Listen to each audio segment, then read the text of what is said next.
Model of conduct जब चुनाव हुआ, लागू हुआ, उस समय मैंने देखा कि कुछ लोगों पर मेहरबान रही सरकार और कमीशन भी। कई मैं बहुत डिटेल में नहीं जाना चाहता हूं अध्यक्ष महोदय, लेकिन कहीं ना कहीं प्रश्न उस संस्था पे भी लगा है, और अगर उस संस्था पर प्रश्न लगा है तो लगाने वाली सरकार की वजह से लगा है। इसलिए अगर निष्पक्ष होगी वो संस्था तो न केवल हमारा लोकतंत्र स्वस्थ होगा, बल्कि हमारे लोकतंत्र और मजबूत दुनिया में दिखाई देगा।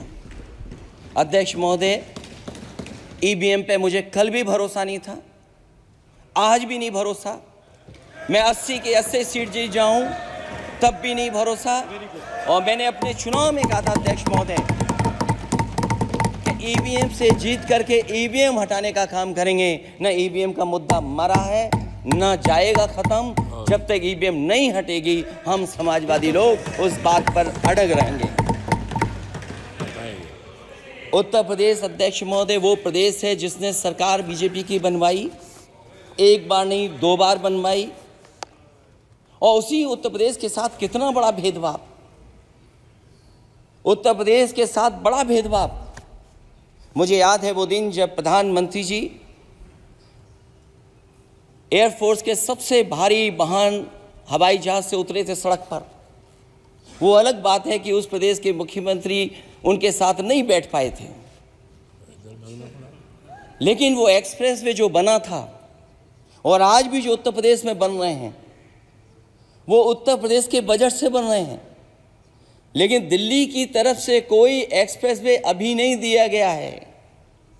न केवल इंफ्रास्ट्रक्चर में भेदभाव हुआ है, बल्कि हमें याद है कि प्रधानमंत्री जी ने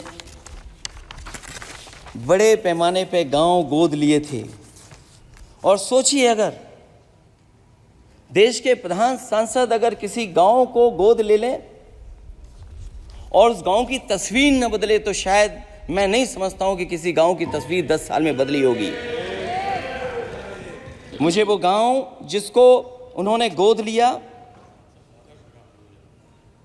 जो प्रधानमंत्री जी की आदर्श योजना थी उसके तहत जो गोद लिया गया था गांव, वो 5 वर्ष पहले खूब शोर हुआ था कि बनारस शहर की तरह डोमरी में चमचमाने लगेगा एक गांव। हकीकत में कुछ नहीं हुआ। उसकी दुर्दशा वैसी की वैसी है, जैसे था गांव वैसा ही का वैसा है। टूटी सड़कें, कच्ची पगडंडियां, उखड़े और टूटे हुए ईंट के खंजे, बदहाल हैंडपंप, पावरलूम और पंखे के जाली के कारखाने को आखिर कब तक रफ्तार मिलेगी जो उस गांव में काम होता था, लोग करते थे। खाली पड़े रसोई गैस के सिलेंडर, अंधाधुंध बिजली कटौती के बीच इस गांव के लोगों को हर सुबह मजदूरी की कभी ना खत्म होने वाली तलाश आखिर कब पूरी होगी। तो सोचिए, एक गांव की तस्वीर ये है।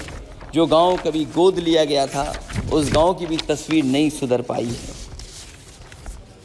जो भाजपा के स्मार्ट सिटी के झूठे सपने में गांव के लिए कोई जगह नहीं है।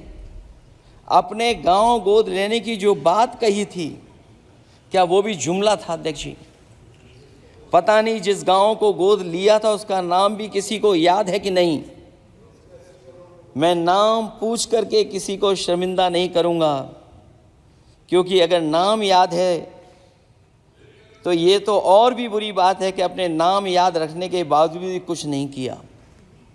जिसे गोद लिया जाता है उसे अनाथ बनाकर छोड़ देना अच्छी बात नहीं है। और अगर तस्वीर अध्यक्ष महोदय बदली हो 10 साल में उन तमाम गोद लिए हुए गांवों की, तो मैं सत्ता पक्ष के लोगों से कहूँगा ज़रूर इस सदन में बात रखें, ज़रूर बताएं आप। जो बात कभी अध्यक्ष महोदय कास्ट सेंसस की उठी थी, हम उस कास्ट सेंसस के पक्ष में हैं कि बिना कास्ट सेंसस के सामाजिक न्याय संभव नहीं है। सबको हक दिला पाना मुश्किल है। अध्यक्ष महोदय, राष्ट्रपति जी के अभिभाषण में अग्निवीर को लेकर के जो चिंता विपक्ष की थी और देश के नौजवानों की थी, वो चिंता वैसी की वैसी बनी है। अध्यक्ष महोदय, मैं ये कहना चाहता हूँ, मैं खुद मिलिट्री स्कूल से पढ़ा हूँ, मेरे साथ के बहुत बड़े पैमाने पे लोग फौज में, मैंने समय समय पे जो मेरे साथ पढ़े जो सीनियर थे उनसे भी जानकारी हासिल की है, बड़े बड़े ऑफिसर से मैंने पूछा है, वो शायद आपको न बता पाएँ, लेकिन दबी जुबान में उन्होंने कहा है कि देश की सुरक्षा के साथ अग्निवीर जैसी व्यवस्था लागू करने से समझौता हो रहा है। अध्यक्ष महोदय, किसी भी देश की सबसे बड़ी प्राथमिकता अगर कोई है तो वो देश की सीमाओं की सुरक्षा है। अग्निवीर जैसी व्यवस्था से कभी संभव नहीं है। अध्यक्ष महोदय, हम अग्निवीर व्यवस्था को कभी स्वीकार नहीं कर सकते हैं। आज नहीं कल, कल नहीं बाद में, जब कभी भी सत्ता में इंडिया गठबंधन आएगा, अग्निवीर व्यवस्था हमेशा हमेशा के लिए खत्म हो जाएगी। अध्यक्ष महोदय, जिन्होंने कहा कि हम आय किसानों की दोगुनी कर देंगे, आज किसान पूरा देश का देख रहा है कि उसकी आय कहाँ दोगुनी हो गई। और जिस तरह महंगाई बढ़ी है, सरकार बताए कि महंगाई इस बढ़ने पे उसकी आय कितनी होनी चाहिए। और जो इंफ्रास्ट्रक्चर की बड़ी बड़ी बातें की गई थी कि एमएसपी लागू करने के लिए एग्रीकल्चर सेक्टर का इंफ्रास्ट्रक्चर तैयार होगा, लेकिन जहाँ तक मैंने उत्तर प्रदेश में देखा है, अगर इस सरकार में एक भी नई मंडी बनी हो तो मुझे सरकार बता दे। अध्यक्ष महोदय, जो इंफ्रास्ट्रक्चर एग्रीकल्चर सेक्टर में बनाने की बड़ी बात कही थी, अगर सरकार की तरफ से एक भी मंडी 10 साल में बनी हो तो ज़रूर सरकार बताए। जो सरकार मंडी नहीं बना सकती है उस पर एमएसपी का भरोसा कैसे कर सकते हैं। जिन्होंने एमएसपी का भरोसा दिलाया था,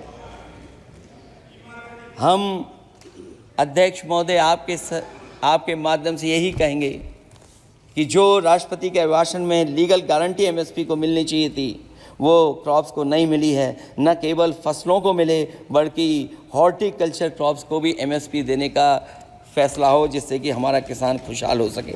साथ ही साथ ओपीएस की बात अभिभाषण में नहीं आई है। ओल्ड पेंशन स्कीम लागू हो, जिससे हमारे तमाम सरकारी कर्मचारियों का भविष्य बन सके। और देश की एक बड़ी आबादी, जहाँ से मैं चुन करके आता हूँ, उत्तर प्रदेश, जहाँ बुनकर, न केवल उत्तर प्रदेश बल्कि देश के कोने कोने में बुनकर समाज के लोग बड़े पैमाने पर रह रहे हैं, लेकिन बुनकरों को जो सुविधाएं मिलनी चाहिए वो भी इस सरकार में नहीं मिल पा रही हैं। जो प्रदेश सरकारों ने कभी बुनकरों के लिए योजनाएं चलाई थीं, वो भी अध्यक्ष महोदय बंद कर दी हैं। मैं अंत में इतना ही कहना चाहूँगा कि इस सरकार ने नौजवानों को नौकरी नहीं दी है, नौकरी और रोजगार उनसे छीने हैं।